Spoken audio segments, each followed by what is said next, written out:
سلام به دوستان و همراهان همیشگی. بچه ها رضا هستم، تیجی تاپگان از استرالیا، ملبورن استرالیا. بچه ها امروز درباره پرک هارد بایر، همون سیم سخت صحبت میکنیم.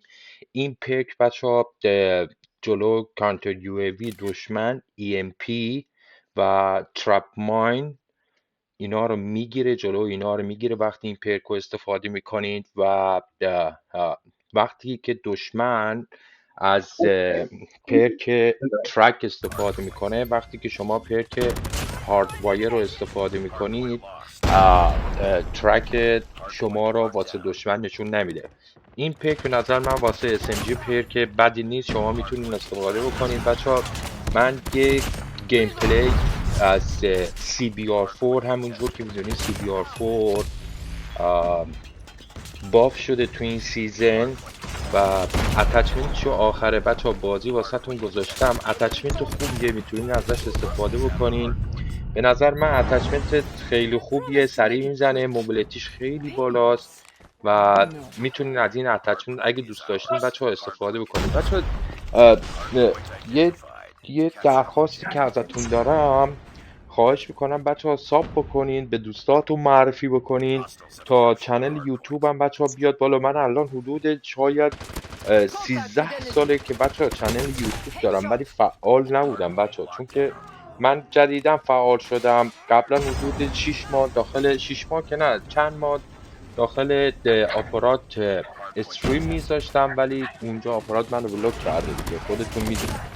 همونجور که میدونید بچه ها سیزن 4 کال آف دیوتی موبایل واسه این فصل استارت شده و یه خبر خوبی هم که بچه ها برای همه ما دادن، بهمون گفتن که پولاتون خرج نکنین که میخواد آقا یه چیزی از قبل و واسمون بیاره.